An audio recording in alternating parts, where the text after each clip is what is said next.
Hello, everyone. Good morning, good afternoon, good evening, and welcome to this one-on-one debriefing session with Jim Yee. Jim, welcome. Yep, thank you. Thanks a lot. Yep, it's great Yeah, to be so here. Jim, I'm happy to host you. It's our second such conversation, the first one on the GMAT. Right. And Jim has gotten into or secured admits from Columbia as well as Booth. And we're going to talk about his journey, starting from the GMAT to how did he actually strategize his journey to getting to securing these wonderful admits. Um, Yeah. just just from a location standpoint, I'm in Phoenix, Arizona. Jim is originally from New York, but he just told me he's in Playa del Carmen, which is right next to Cancun. And yeah, so everyone who's here, welcome, and we hope you guys are safe.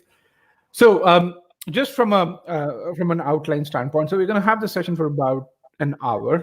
We planned uh, about 40 minutes of this session, and then we're going to keep the last 10 to 15 minutes for questions. So if you have questions, hold your horses till that time. So Jim, let's kind of get started with the brief background on what is it that you do. What do I do? Okay, good one. So I am an actuary by training. So actuary, for people that are not quite familiar with, it's basically we are, we study math and statistics and evaluate the risk of everything. Everything. I mean everything, but primarily on two part, right? Life insurance and property insurance. So what I do is I'm on the life insurance side. I'm working in an insurance company and primarily working on pension. So over the last 5 or 6 years, I've been working in a pension consulting firm, which I advised Fortune 500 companies with their pension plans. And then 2 years ago, I moved to New York and I started working in a large insurance company and helping doing some of the transactions about pension related transaction with insurance company in Europe. So so I would consider myself with even though I'm very technical roles, but with the skill sets of both consulting and investment banking. Uh, Okay. and yeah, that's what I do. It's been a quite a good experience. I remember because actually we have to do a lot of exams to get the fellowship. So it took me a while to get all the exams done, but it's definitely worth it. Yeah. So I think just one that was a really good introduction. Just one qualification to that. So how many years of experience do you have? I have right now. I have around a little bit more than 5 years, but by the time I attend school, I will have 72. That's what I put in my application. So 6 years, 6 years experience. Yeah, Okay, perfect. Sounds wonderful. yeah. So you are the engineer equivalent in the financial world is what I follow. You do modeling and you do all of this stuff. So let's Yeah. start with this and let's start with the MBA dream. Why MBA now? I mean, what kind of got you into this MBA mode? Yeah, definitely. This is the question that I have to think about very at the very beginning. Why I'm doing MBA right now? Because as I said, this what I'm doing is very technical role, right? Actuary is very technical, but for me, I just feel like I'm at the stage that it's not enough to be a subject matter expert anymore. I can be very good in modeling risk, but I feel like in the long run, that's not enough. I want to know more about the business, how the company works, right? How the the operation, marketing side works. So that's what I felt like I do need to expand my horizon, and there's a few options for me to do. There's the first option is I can try to internally transfer because in a big company there's a lot of opportunity, right? I can do that, but then I just don't think that's a clean cut. It's not efficient, right? It's you have to go through a lot of things, maybe downgrade, demote a little bit to go up, but Mm. so I think MBA is a good that's definitely a good way for me to do that, and for me to get into investment banking, to get more exposure to how the company works, and also I'm a numbers guy. I think finance is just more my type, and that's why decided to go. And so when was that decision? Approximately how long ago? Wow, it's to be honest, the seed of getting MBA started way early, like 3 years ago. I started to think about that, but then when it actually started is when I moved to New York 2 years ago. I was like, okay. I'm in New York right now. I'm gonna do MBA in the US, and that's when I really get seriously. And then I was the first step is to get a GMAT. That's when I started because the GMAT score really dedicate, right, what kind of schools you're getting. So that's my first step. Yeah. And So yeah, I think that's a good transition to GMAT. So I yeah. mean, we remember our conversation. You took the GMAT twice. You had one set of preparation that got you to that 700 score, and then to that wonderful Yeah. 770. So do you want to just talk about how you got to that 700 score, and then what did you do to get to that 770 after that? Sure, yeah. So it took me 2 tries. The first time I did is 700, and then I spent another 3 weeks. Definitely reach out to you. I think you guys can help me a lot with a lot of in-person coaching, and I really appreciate it. And then so I prepared and take a step back to review my mistakes, and just give me a little bit more time to think about what can I do to improve. So 3 weeks later, did again, and at a different location. Maybe that helps. Different location, different time. So I got 770. So I think what I did, I think the things I did differently between the first try and second try is definitely I'm more focused on the quality of the question that I did, right, and not the quantity. Because I remember the first time I did it, the week before the exam, I was like, okay, I'm gonna finish all this, let's say 300 questions. Just do it every day, finish 300 questions, I'll be good to go. And to be honest, that's how I prepare my exams before. Like at schools, like I'll just do as many questions as I can, and I can memorize all this, right? But it doesn't work. GMAT, it doesn't really work, because if you don't understand the mechanics and the tricks and the shortcuts, it doesn't really matter how many questions you do. So that's what I learned. And then after the first exam, I really just slow down, and I really be strategic of the things I'm doing. And You had this conversation with Sharang after your first attempt. He analyzed your ESR. You remember that conversation? exactly. Yeah, I think that might be the starting point of me kind of changing my approach. I realized, okay, the things I'm doing is not working. So I think the conversation really helps. I think it's right after I got my, the it's called the ESR The report. enhanced score report, yes. Yeah. Exactly. Right after that, so I sent it to him and let him to take a look, and I just realized those are a few things I'm not doing right, and I just changed that immediately. And the results speak to itself, right? It's a, it's a very good So experience. yeah, I think so. One of the things. So Jim also wrote. So two or three things. One is you wrote this amazing debrief which said trust the process, 700 to 770 in 3 weeks. In your first attempt, you actually lacked in critical reasoning. I don't know if you remember those scores. You had that 37, 38 percentile in the first attempt in Yeah, critical. very low. I think because my quant is all right. My quant, cause Oh, it my was verbal. always 51. Your quant was always 51. Yeah. The quant is already 51 the first try. So my verbal is the place that I'm a little bit struggling. And specifically, I think the first try, the the CR, the critical reasoning, is not what I'm expecting. Because I'm expecting maybe my sentence correction might be a little bit rough, but not actually, not really. So that's Yeah, what I your realized. sentence correction was 67 percentile. Your critical reasoning was about 37. Your Yeah. R was around that 90th, 91st percentile. Yeah. R was perfect. Yeah, but the one thing I think I learned in the coaching session after the first one is, even though the reading is high, but that doesn't mean my reading skill set is good enough for 700, because you got a lot of questions wrong, and you only see the easier paragraphs. So just make sure that be prepared, right? If you're doing really well, you're gonna see a lot of hard paragraphs later on. Yeah. So you talked about quality versus quantity. Let's talk about that second attempt over there. And then he said the GMAT's a very different kind of exam, Yeah. where you can't really just do hundreds and hundreds of questions and go there. So what was the second attempt? How was the second attempt different? How many fewer questions did you do, and what did you do during that, between that first and second attempt, that push that your critical reasoning was almost perfect during a second attempt, 97 percentile, sentence correction also around that 98 percentile or so. So what did you do to achieve those things? Yeah. So yeah, exactly. So I didn't do a lot of questions, to be honest. I think I remember what I did the week before my second attempt is like 10 questions a day or 20 questions a day. Is the purpose of doing that is mainly for the timing. I want to control my time, get into the rhythm. It's not about doing question anymore, because it is what it is, right?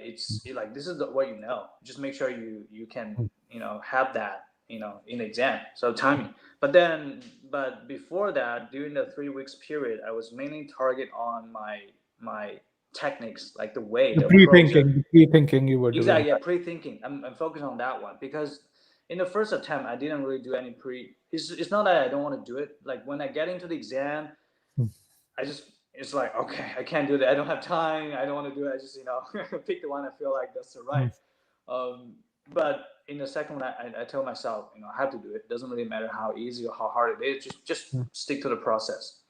And that's what I've been practicing right after the first attempt. Practicing pre-thinking.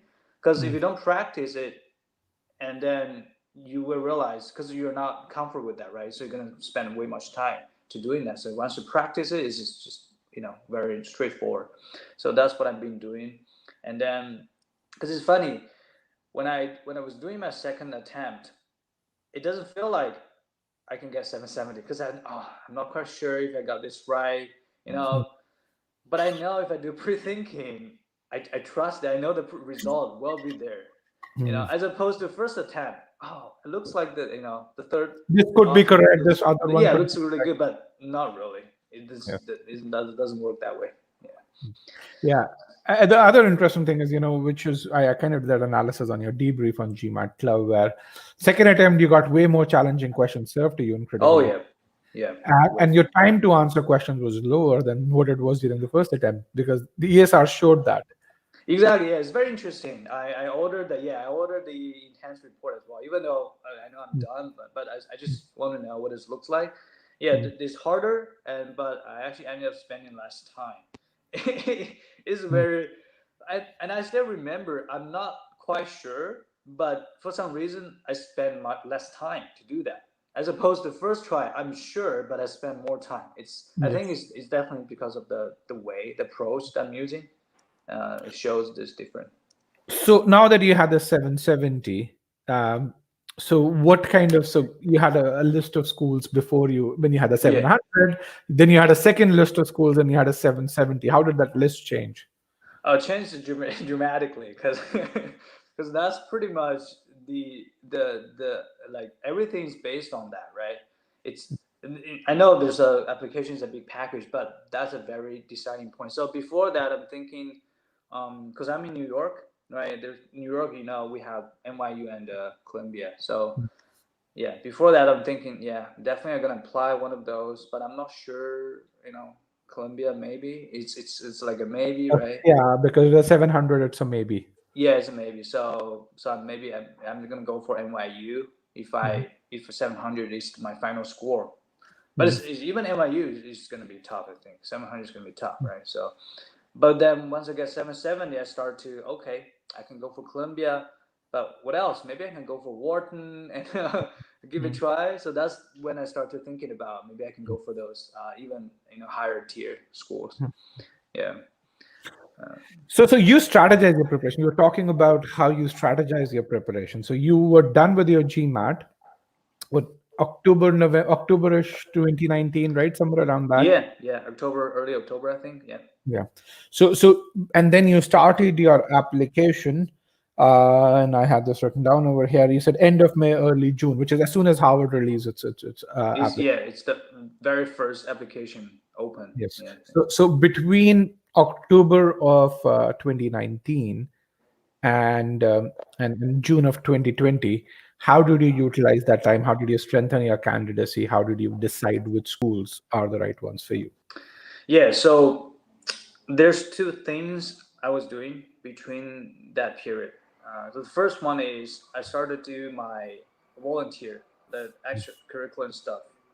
So I did 2 volunteers. The first one is I volunteered in an organization called New York Cares. So we help with high school students with their SAT exams.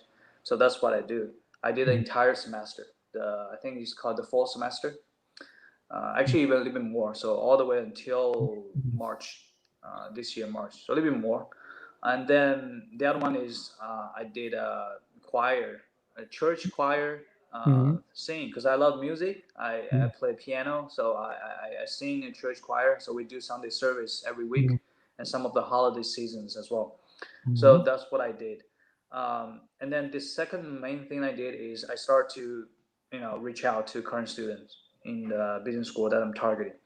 I reach out to a lot of people. So basically LinkedIn and also all the school portal, right? The school sometimes provides some of the options. So I used all of this. And then that's Yeah, so let's just talk about these slightly separately. So let's first strengthening your profile. You said, okay, I have this volunteer piece, which I don't have in my profile right now. So I'm going to teach some SAT kids. How many kids did you teach, by the way? Sorry, which one? How much? How many kids did you teach? The SAT one. It's a big. It's 20 something, about 25 students. Okay. But so the interesting. Initially, I'm applying for the tutor position. So tutor, we have like 5 tutor for 25 students. But then they actually have a like tutor lead position open. I was like, okay, I'm gonna do the lead because I know that's. And you have a 770 on the GMAT. Yeah. No. It's not because of 770. Not because I'm good at SAT. Actually, it's interesting. SAT is very similar to GMAT. Yeah. So I applied for the lead. So I'm doing the lead. So I'm managing all the tutors, and they're doing the tutoring. So if one of the tutor is like sick, can't do it, I will step in to help with them.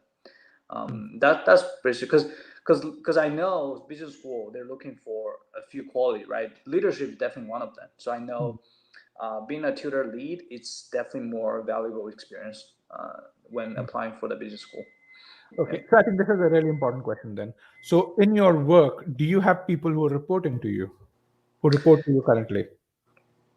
Yes. Yeah. Can you repeat that one more time? I think there's some. In your professional life as an actuary, do people report to you, or are you primarily an individual contributor? In my company? Yes. So I think I'm at the stage where usually the new hires report to me, like interns and new hire report to me, but not really that senior. So I'm still as a doer most of the time, and worked as a reviewer maybe 1/3 of the time. Yeah.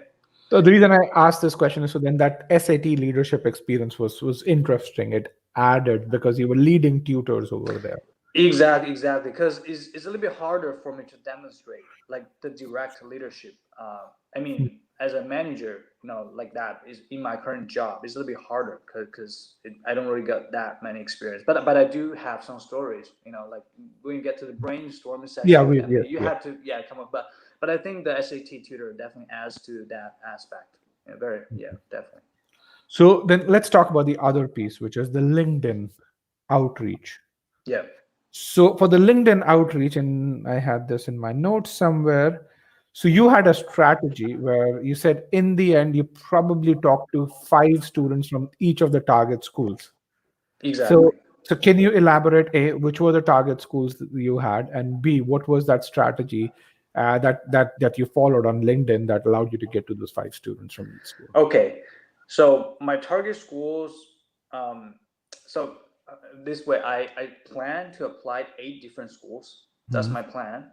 So the list are Harvard, Wharton, Chicago Booth, and Columbia, and NYU, and also Kellogg, MIT, and Yale. So 8 different schools, mostly in the East Coast, because I want to stay in the East Coast. So that's a lot of outreach. 5 times 8 is 40 students. That's 40 students I'm talking to, and in the times 3, basically 120. That's how many I reach out to. So the reason I'm doing that is there's a few resources I can use in terms of outreach. Right, the first one is LinkedIn. You just search, right, current search, and also the second one is the school's portal. And usually that one is more effective because you reach out to them, they're definitely gonna give you a response.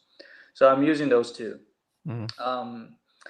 The reason I want to do that is because I know once the application started, I need all of those information. right? Because I really want to know why this is school. Because the questions are basically why this school, and how you can contribute to the school. Those are the application questions. So I really want to know why, and I want to find something that I cannot find online. Like you cannot Google it, because otherwise everybody knows it, right? But something that is a little bit special, a little bit more personal. That's why I need to talk to people to understand. And the student that I'm targeting are primarily current student, so mostly second year. I think second years is because they have already experienced the MBA program for almost 2 years, so they have more to say. So mostly second year, and maybe some of the recent grad student, like graduate like last year or the year before. So that's what I'm primarily targeting. Yeah, so been doing that for a long time, but I try to spread it out. Not like just 1 week. I spread it out, make a networking plan. I do that every few and a little bit every week, so it doesn't really feels like a work. Got it. Now, what did you get from these? I mean, what insight did you get when you spoke with these students? With insights that you probably wouldn't have gotten just by searching on the web. Yeah. So what exactly I'm getting out of from the outreach, right? I think number one for me personally, I really want to know the recruiting, because that's very important. I really asked them, because you can look at the reporting, the employment report, but that's very generic, right? Because for me, I want to know, okay, how many people are going for investment banking, right? Like what's the successful rate? Because only the pure number doesn't make any difference. Because if there's a lot of people applying for only a certain number, so the rates are low. I want to know what's the rates, and what are the recruiting process looks like, what their experience looks like, right? Because those are the things you cannot find online. And also, what are the companies? Is any specialized investment banking, boutique banking, specific recruiting for certain schools? I want to know. So those are for recruiting part. And the second one is the networking. I want to know what's the culture, what's the networking looks like in this school, because it's very different. Once you reach out to talk to people, you can feel it's very different between different schools. Tell me something about it. So, take two schools which were very, very different. Like a specific name or Yeah, I mean, just say it doesn't have to be good or bad. It's like, hey, this was like this and that was like that. Something you didn't expect. Yeah, for example, I would say I remember when I talked to, I think MIT, or I think so. It's a little bit more. They just have more that academic feel to me. That's what I feel like. I talk with a few people, because it's really hard to generalize only by speaking to one person, right? But once you speak to like 5, 10 people, then you gotta think that okay, that's pretty much how the schools feels like, right? And versus Columbia, I talked to a lot of Columbia students. I think they're But they're more. right there in New York. You can probably grab them as they're getting on the subway. Yeah, exactly. Because if it's not for COVID, I can definitely go for in person the coffee chat. And definitely I can do that. But just COVID, I can't. But you gotta feel like Columbia is probably more because a lot of people already live in New York. They're more chill, laid back, because they grew up here, they live here, and they go to business school. It's more like okay, routine for them. It's more like that. Right? The fields are different. And the other schools, they're more focused on, okay, this is my plan. I gotta do this, do that. It's different feel. So yeah, it's slightly different, but it's really up to personal preference at the end, right? Okay. And also, once you talk to a lot of people, you gotta feel that okay, what kind of people, what are the personality you fit in, right? You just imagine I'm sitting with those 5 people in the classroom. Do I feel comfortable? Do I feel like I'm at home, right? Do I feel like those people are similar to me? You can have that feeling. And that's very important. That's very, very important, because you wouldn't know that by just doing online research, because every school looks like the same, right? They're all talking about the same thing. The marketing materials are the same, so it's really hard to differentiate between different schools. Yeah, it's actually very interesting when you say that. Having visited so many schools myself, I can vouch for the same thing. Where when you go to the marketing materials, they look very similar. When you actually go to schools, the culture just shows. I mean, just even when you speak with admission officers, as you speak with students, as you just, even if you don't speak with students, you see them interact with one another, it just shows out there. Exactly. Yeah, you actually brought up a good point. Other than reaching out to students, I also sign up for all the admission events, all of them, basically everything. And you can tell the way the schools are organizing the admission events differently.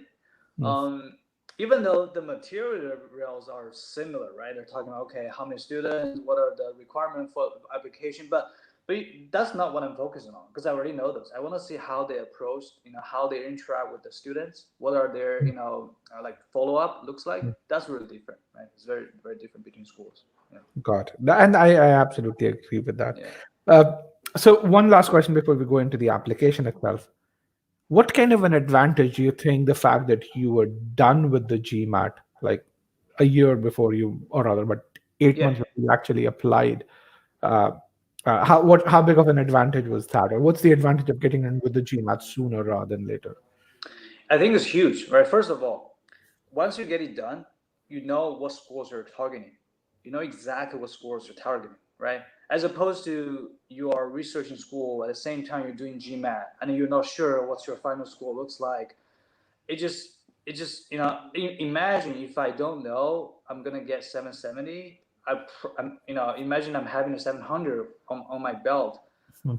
I'm gonna spend most of my time looking at the ones around 700, right? The requirement. So that's just gonna wasting a lot of energy. Like I have to reach out to students for those schools. That's a lot of time. I have to attend admission event. Not efficient at all. Not good. So I think that's advantage one. Get it done as soon as possible. And then the second one is once you're done, you can start to looking forward, right? Looking forward to, okay, what are the next steps? You have more time to prepare.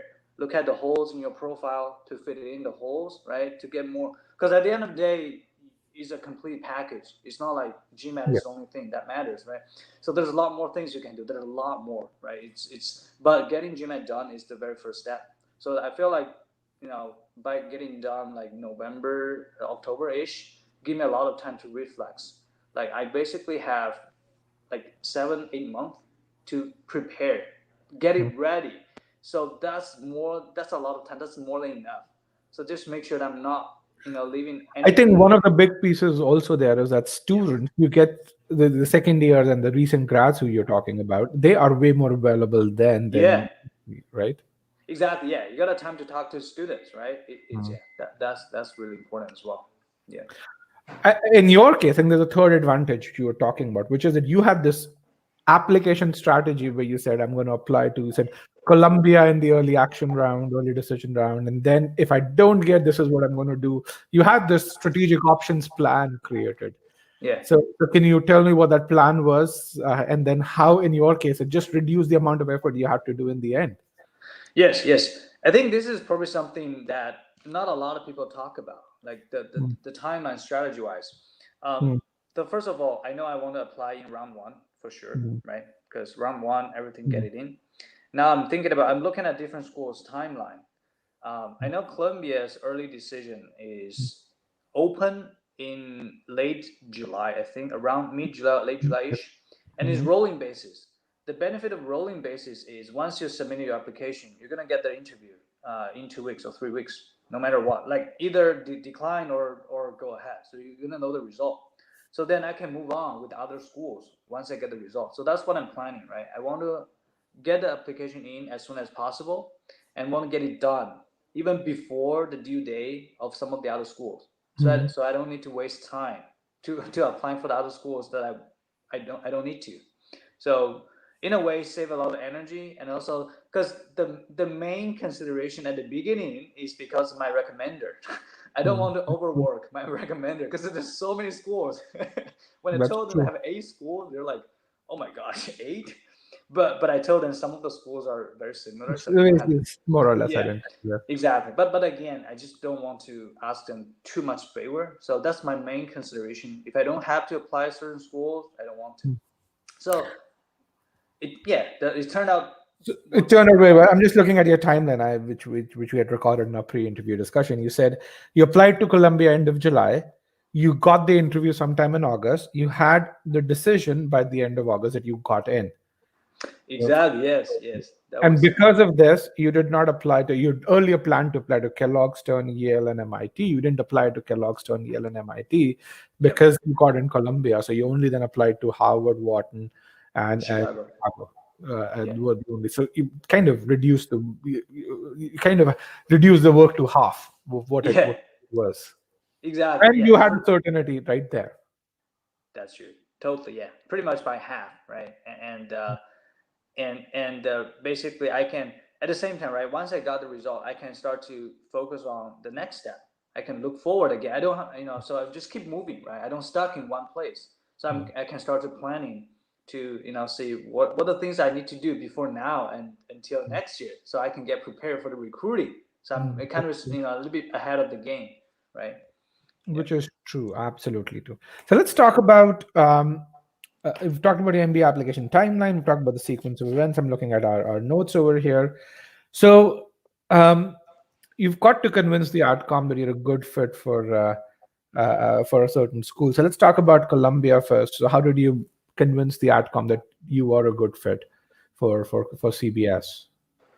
Yeah. So for Columbia, I think usually people say Columbia, you really want to show the love, right? For the, I think it's probably true, because otherwise they wouldn't have the early decision, right? It's probably true.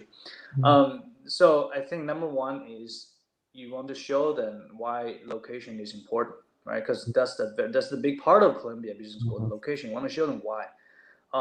For me, is natural, because I've been living in New York City for 2 years, and I can say a lot of things about New York, and also the fact that I'm living there proved that the location is important. So that part is relatively easy for me. And then the second part is you have to connect with your post MBA goals, right? And for me, finance is relatively easy connection between finance and Columbia Business School. So those are easy part. And the third part is you definitely want to say something special about Columbia, right? Or like something that not every other schools has, because otherwise they know the admission committee, they know you're just like Google for like 5 minutes, and so so that's where the student outreach really come into play, because you really have to ask every student what are the things that you wouldn't get from other schools. So for example, Columbia, what I learned is you can probably find it online, but not a lot of people talking about is the intern semester, right? That's the one big thing. What semester? I'm sorry. The in semester internship, right? Oh, in-semester internship. Oh, yeah, you probably know that. But the thing here is it connects to the location. It connected, and second one, it connected to my post MBA goal, right? Because there's a lot of private equity or investment banking firms in New York. It's all connected. And that's something unique, right? Because other schools, you probably wouldn't be able to do that, right? There's no way. And then the other one is the, executive in residence program. The executive in residence. Okay. Exactly. Yes. So again, that's because of in New York. A lot of executives are living in New York after retirement or near, or in their spare time. That's because of that they can do it, because other schools might not be able to do that, right? So the former investment bankers who are now retired and they're executive in residence who are there to advise you about your careers and so on. Exactly. Yeah, exactly. And also, when I talk to students, I ask them, how do you utilize those programs? What it looks like? So I got a lot of insights. So when I do the essays, I can write it in there, right? So prove the Columbia. I really did my homework. I know exactly what I'm signing up for, right? And I know this is what I'm looking for. So those are really important things for Columbia. But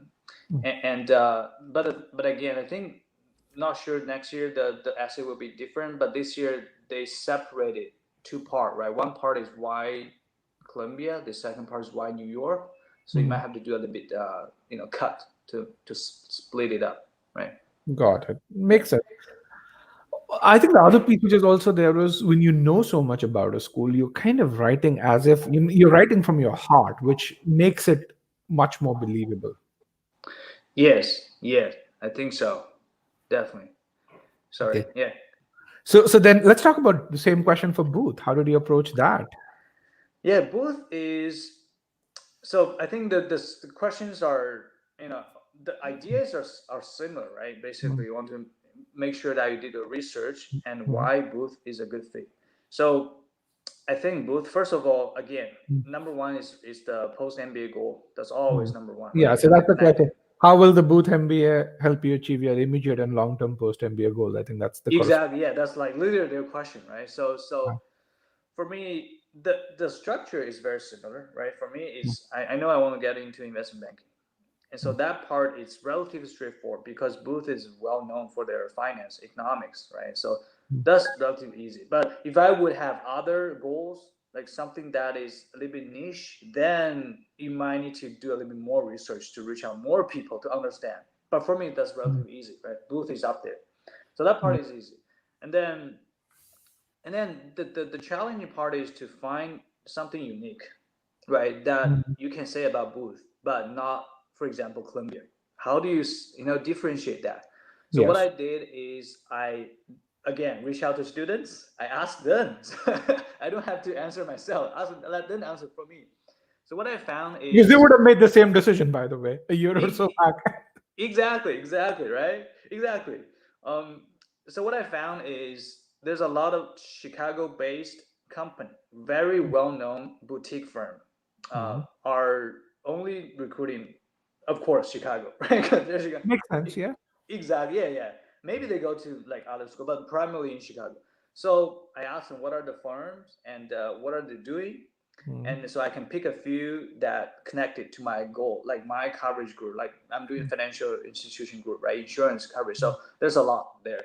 So that's how I got comfortable with those questions that I can show that I did my research, Got it. and also Chicago has its unique feel, right? The atmosphere, the style, the city. You can talk about that. And The pizza. my boss, he used to work in Chicago, so I can connect it a little bit. So I know Mhm. Chicago, right? And also I used to stay in Toronto, and Mhm. Toronto and Chicago are similar Yeah, vibe, are both yeah, cold during the winter. So there's a lot of similarity I can yes. connect to. So yeah, those are the things. Yeah. I try to be personal, right? When I do those essays, very personal. Nothing, not using any of the marketing materials because that's not going to work. Mhm. So yeah, that's basically what I did. All it is, I used to live on the other side of the lake. Now I want to live on this side of the lake. Oh no, yes, Right. exactly. Got it.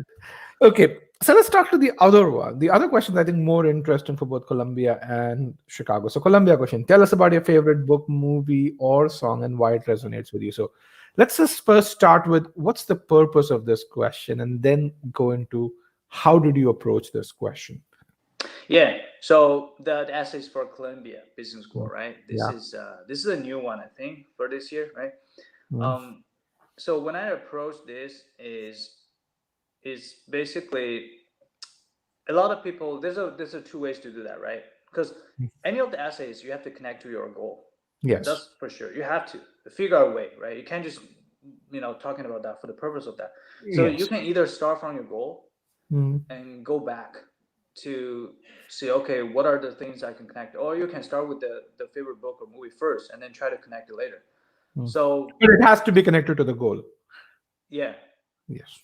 sorry, just say it again. But I it didn't get it. has to be connected to the goal or something that helps you reach your goal in life. Exactly. Yeah, it has to do with something. It's not help you, or yeah, it has to be like that because this is for business school, right? Mhm. Otherwise, it's not for some other purpose. You have everything you said in the essay has to be serve a purpose. You cannot just say, okay, I love this movie because it's beautiful. I just love it. It doesn't work. Yeah. It's not effective. You're basically wasting an essay to talking about that. So my strategy is I start to think about what are the things I like, book, movie, and songs I like, and maybe I come up with 10 of them. That's very easy, right? Just broadly 10 of them, and then say, well, what are the things I can connect to my goals? can really say something about me, right? So that's my strategy. So I settled into like two options. The first option is I remember I watched, because I was born in China. I went to school in Canada, so I had to learn English, get into the Western culture. So there's a guy, I think you guys are familiar with the guy in Silicon Valley, the TV series. There's a Asian guy, Yeah. Jin Yan. Yes. So Yes. yeah, he did a stand-up comedy set, like a Netflix, I think it's Amazon Prime maybe. So he's talking, he's very funny comedian. He's talking about his journey, you know, living in US as an Asian. So I'm very related to that. So that's my first option. I want to talk about that. That's my favorite, I can say, movie. That's a movie, right? And I can talk about and it's just happened at that time. A lot of racial equity thing issue happen in US. Maybe I can connect to the diversity thing and how I, diversify. That's one. And number two is my personal. I love music. I grew up, playing piano, and when I come to Canada, I joined a singing competition. How music helped me to get comfortable in a Western culture. How I make friends. How I grow as a man. So those are two options. But I reach out to my the people who help me, and I think they're saying that the second option is better because it's more personal. It's way more Shows personal. unique. Yes. And the first option, the thing here is it's not that it's bad, but it just feel like you're saying something that Which is currently hot. exactly, you're trying hard to say something that people want to hear. Yes. It just doesn't feel real, It doesn't feel personal to the same degree. Exactly. But the thing is, at that moment, it's really hard to judge you by yourself, because you feel okay, both options are good. So that's why when somebody can look at it from a fresh eyes, it's very easy to tell which one is better. Right? And this is, you work with Menlo, Yaron from Menlo Consulting. Menlo Exactly. Consulting, yes, okay. Yes. Yeah, definitely. They help me a lot during the process. Definitely make it more efficient. So we settled down in the second option, and I started to talking about personal things. And that's one thing about those essays. You really have to show something unique about you, right? Because you can't just be every other. Because, for example, if another guy, Asian guy, Chinese guy, applying for school with mathematics, quant background with a 770 GMAT, how do I differentiate with him? What's the difference, right? We're equally, eligible. You're equally quant. You're equally geek. Exactly. We both coming from Chinese culture. We both learned English in US. How do you differentiate that with that? Like, how do you say that? So that's something that I try really hard to think back all the way from my childhood. What are unique things about me? And for me is I play piano. I love music. I play guitar. So I really have to say that. But how do you say that, right? You can't just say, okay, I'm good playing piano. So there's nothing to do with the business school. So I have to connect it to a way that, okay, I'm using music to connect with people. Then that's different, right? That showed you that's part of the leadership skill. You can influence people and help people grow as well. That's what I did. So I decided to go with the music story. And it worked out, pretty well. It makes a lot of sense. I mean, frankly, you're right. It differentiates you from people from a similar profile. I think that's really important. I absolutely agree with that. The second thing is, it's not just about learning music. It's about being persistent with regards to learning it year over year, and continuing growing with it, as well as making friends because of it. I think that shows a certain character trait. Exactly. That's very important. Yeah, making friends is very important, because for some way you want to connect these things to people, right? At the end of the day, you want to connect to people. You can't just be like, oh, I love to play business is music by about myself. Yeah, it doesn't work. So what I said in the essay is I use music to connect with the Chinese community in Canada. So that's what I said. That's a very different way, right, to present. Yeah. So then, is this something that you said in the GSB Chicago essay as well, which says an MBA is much more about personal growth as it's about professional development? In addition to sharing the experience and goals in terms of career, which you already did in the prior essay, we'd like to learn more about you outside of the office. So Yeah. is that what you use for that as well as a music? Exactly. So yeah, the strategy is you don't have to come up with a new story for every single schools, right? Mhm. It's there's some main stories I Mhm. prepared and I just tailored for different schools. So I definitely used my music stories in Chicago. And as a matter of fact, um, when you get the interview invite, they're gonna ask you to record a 1 minute video. Mhm. That's after you got the interview. So in the 1 minute video, I actually played piano in the video. I played and I sing. Wow. Yes, I think because I think this is something personal, right? I want to show them, hey, this is me, and looks like it worked out. Those 1 minute videos are just so important. I absolutely agree with this. So early in 2020, we went through a major hiring drive, Yeah, and one of the prerequisites that we had is that we had like a series of assignments, but between assignments, people who got through first round, we asked them to record a 1 minute video. And just what they did just told us a lot about it. And there's one video. One of the things was, what's your this is kind of the question was very similar. It wasn't taken from yeah, Columbia, but what was your favorite book? What did you learn from it? And so on and so forth. Or what's your favorite series? It was very similar to that. And just told us a lot about who that individual is. So yeah. I can concur with this. Exactly, yeah, because they already know the fact from your Mm, resume essay. They already know something personal, right? They want to see you in face, and you have to show mm, them the personal side. So that's what I did. And in the essays, I definitely talked about my music journey, how to connect to my, you know, to let them see that hey, if Jim got admitted in my schools, this is how he gonna interact with the students, right? How he can fit in. So I want to show that I can fit in, and also I definitely relate to the tutoring experience as well, because that part can show, hey, I can work with the student, help with the fellow student who are not familiar with finance absolutely. knowledge, right? So those are things that I try to connect together. Yeah. So I think one last question before we open this to questions from attendees, and then guys, if you're liking this, please show your appreciation by pressing the like icon on YouTube. So interview, how did you prepare for it? How did the interviews go? Yeah. So interview. So this part for me, I think it's relatively, I would say, straightforward because all the information that I need, I have already did my research beforehand, Mm, right? So basically, interview is you have to say those mm, again, right? Why school? Why MBA? Why now? mm, Those questions again. mm. That's what I've been doing during the whole application process. So I have all the answers.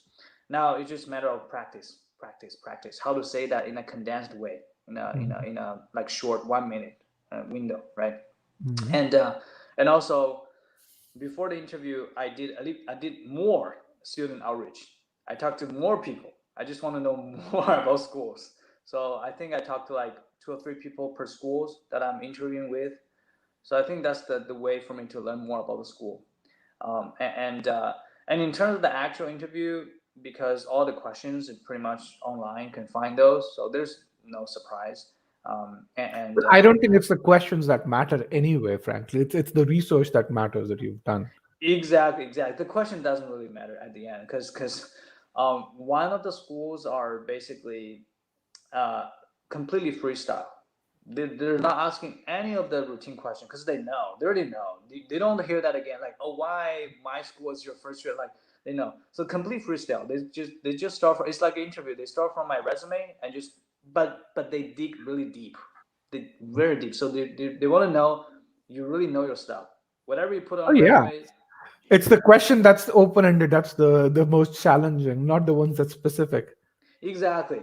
So I feel like because for me, I changed my job a few times, so I've been through this process many times, so I'm kind of comfortable with the setup. But I just feel like everything you say, you better back it up because Yep. I remember one thing that said in one of the interviews, like it's like, oh, I love music, right? And then I moved to Canada, US. I get into the Western Mhm. style music. I love like funk music. So I said it at funk, and then he asked me, "Okay, tell me about funk music. What do you know about funk?" Oh my God. But I said a little bit more, but then I realized later on, the interviewer, he used to be a big, so he know a lot about music. So be careful what you say. So make sure everything you say, you can back it up. Yeah. And the other piece which is that's one way that they use to validate other things that you're saying. How true are they? This is a litmus scale or really a validation for say, I'm excellent at this, and if you can't prove that, then it's like everything that you've said kind of goes down a tone. Yeah, It's exactly. like Because this guy with uses essay, you can superlative. see whatever you want, right? Nobody Yeah. know what's the percentage of truth out there. So interview is a way for them to validate that. Okay, this person is telling the truth, right? So exactly. So let's now go to the question and say, Sandeep's has a question here. Is it really important to hire an admission consultant to help you through the application process? And I think the question that is, what value does an admission consultant add? And especially for you, because I think coming from you had a lot of time to do this on your own. Yeah. I think it's for me. If I would do it again, I would definitely hire the consultant because number one, right? I only got this is one shot. I got one shot. I don't want to apply MBA again. So this is one shot for me. I want to make sure there's no regret. I tried every resource I can. So that's number one. Number two is yes, pretty much all the information are online. You can Google it. You can DIY, right? Even for GMAT, right? Yeah, If even you for want, you can. to run a business. I mean, all the MBA books and case studies you can buy from Harvard Business Online, right? Exactly. Yeah. Yeah. All the questions are online. You don't have to ask any help. But the thing here is, I value my time, right? I want to be efficient because time is money these days. I value my time, and I don't want to be dragged in some things that I don't know, and then start to wandering around looking online for like a few days, and then get it wrong at the end. I want to be efficient because I know at the end of the day, application business school is just part of the process. It's a starting point, right? Because Yes. what's more important is later on. Once I get in, I want to know how do I get a job, how do I networking, what are the resources. I want to move on very fast. I don't want to be stuck here at this stage. And also that's the other reason why I decided to go for my timeline. I want to get it done as soon as possible. And that's why getting a consultant really streamlined the process. And I don't think it's just about time though, Jim. I think it's also about the fact that there's someone who's done it multiple times, who's seen this. So it's the experience that counts a lot for an admissions consultant as well. Especially, I mean, if you have a 770, if you're aiming for GSB Chicago, if you're aiming for Wharton or Harvard or Ross or one of these other schools where the MBA is a life transforming experience, and that admission consultant could be the difference between you going to a tier 2 versus a tier 1 school. Totally, yeah, totally agree. Because a lot of time it's cause they've seen this a lot, right? They've seen a lot of applicants. Whenever I have a question to them, they always get back to me right away because they know the answer. As opposed to, let's say, and the certainty. I mean, your music example versus the Silicon Valley example is a classic case. The guy came back to you with certainty, saying this is what you should do, and here is why. And you could have approached 10 different current students. You probably wouldn't have gotten the same extent of certainty over there. Yeah, totally agree. If I would do it on my own, okay, I might need to reach out to a couple of my friends or maybe a family, a few. Like at the end of the day, maybe at the end they have five people think this is the better five. I can't make a decision. So it's just really, it make things easier for me, right? It's really easy.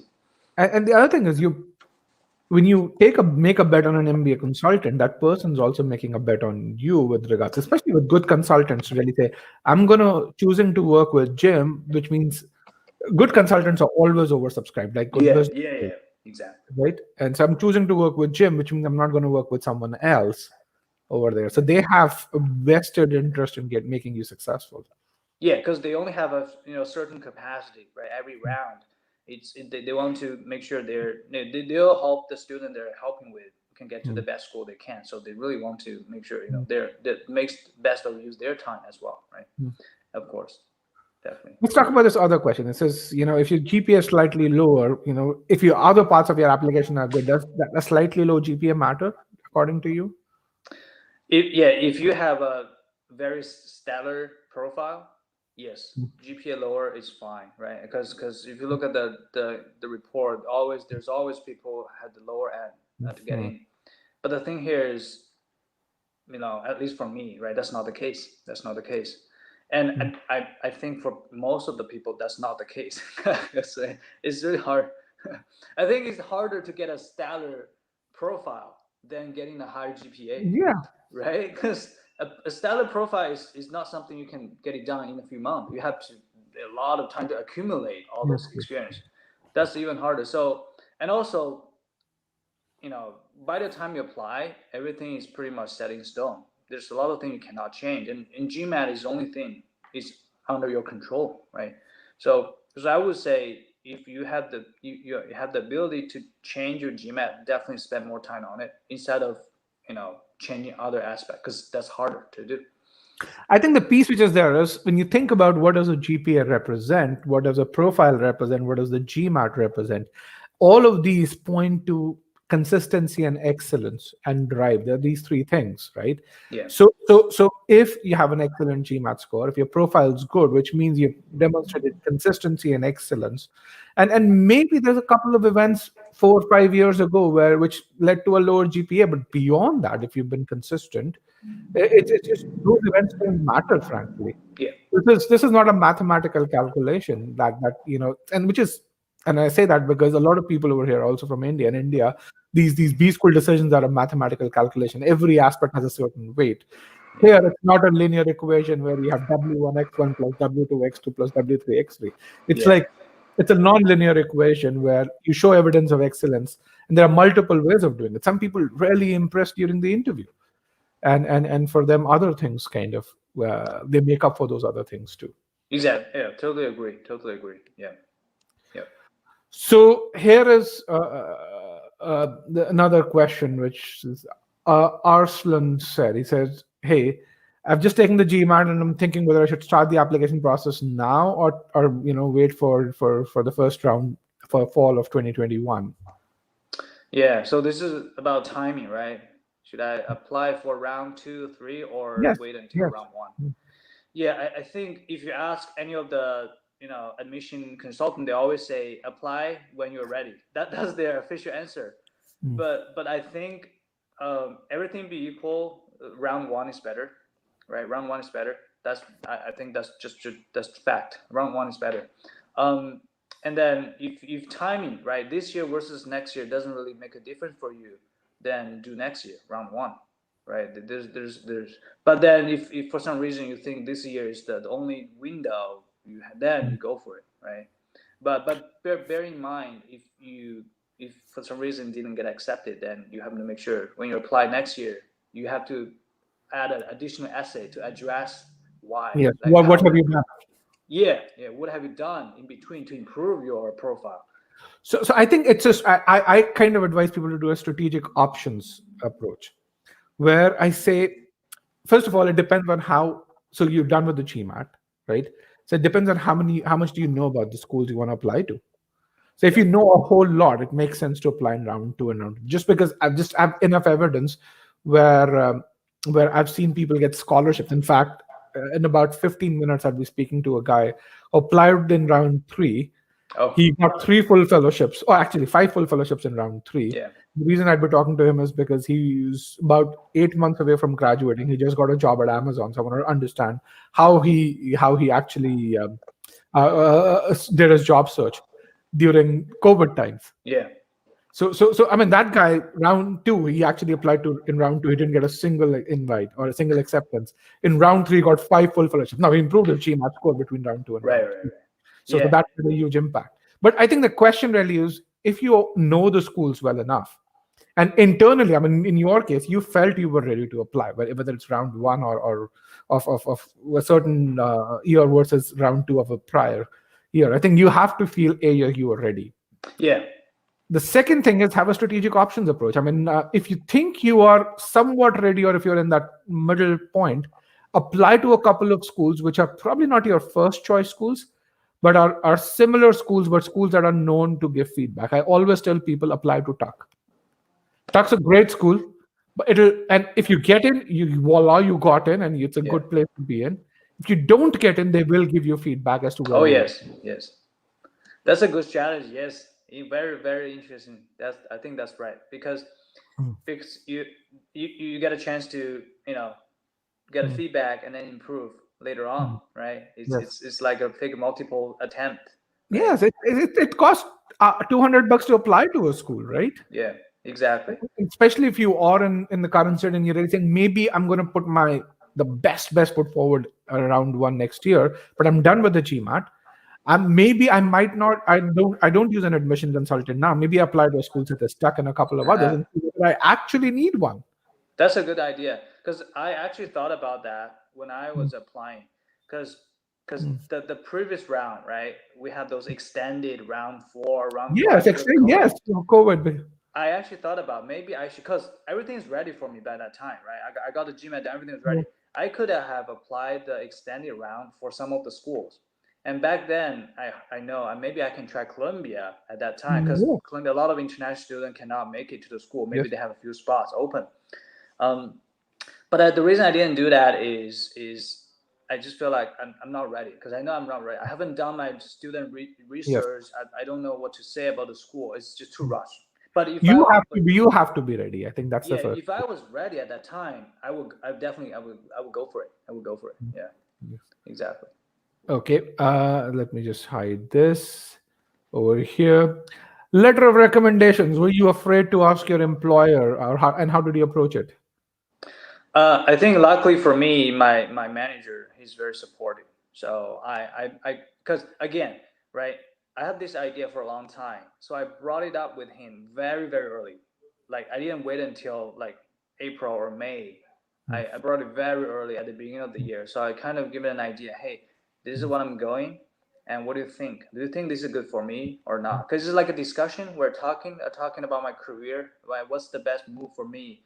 So we came to a mutual conclusion. Maybe MBA is the best way to go. So it's very natural for him to give me a recommendation.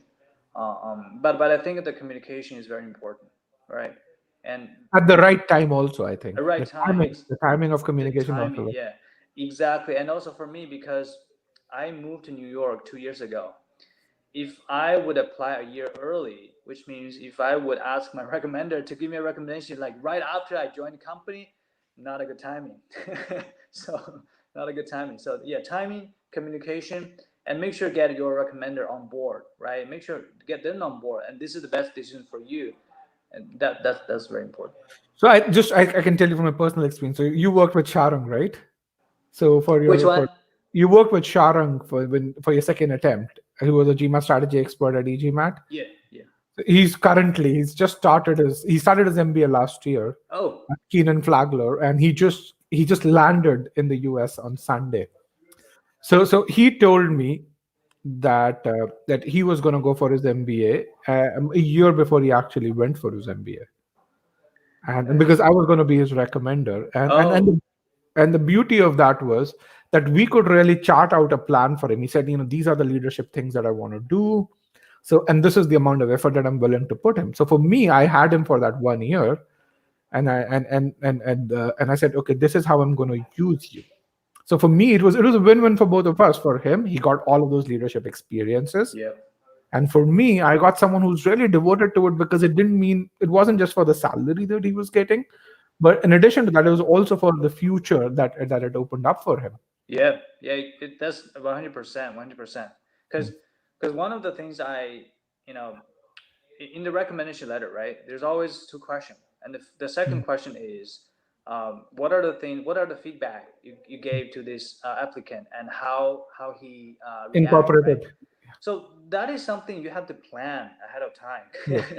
So what I did, I in one of the year-end review, because we have the year-end review, I just talk about how those are the things I need to improve, and I will show you how I improved. I know later on this is going to be my Letter of recommendation letter. recommendation. Yes, yes. Right. So everything is you have to plan ahead of time. You don't want to wait until last minute. Then it's too late. You don't have any materials to work with, right? Mhm. Yeah. Okay, I don't think there is any other question that is not answered. Letter of recommendations.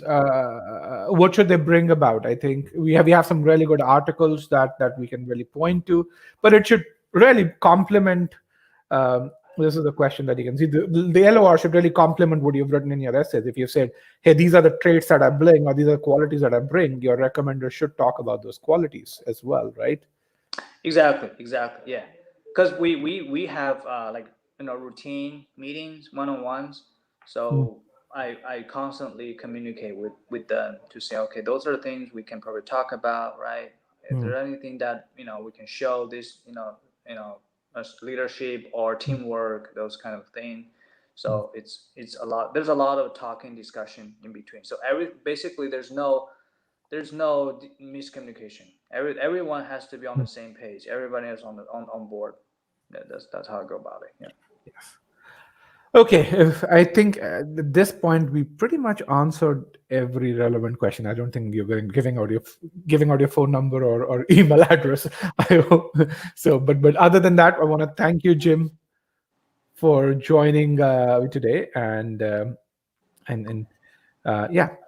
It's my pleasure. Yeah, it's it's the second time I'm doing this, right? The first time was when I finished to get my GMAT score. I was super excited, and here I am, getting to my in both two good schools, and I'm excited. I'm excited to see what future looks like for me. I appreciate it. This is a great journey so far, and definitely thanks for all the helps along the way.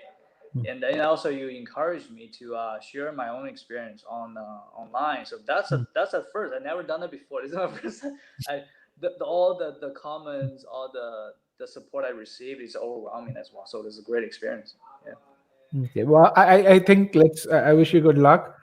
Um, and so I hope a year and a half down the line we get you again talking about how you got into the investment bank you wanted to get into. Oh, that'd be great. Yeah, we can do another follow-up. what's the MBA life looks like? What are the things Yes. you're not expecting or something surprising? Yeah, that would be great. Yeah. Yes. Well, good luck and thank you for being here, and thank you for taking the time out, and go enjoy Playa del Carmen now. Thank you. I will do some scuba diving here. So thank you. All right. Okay. Bye bye.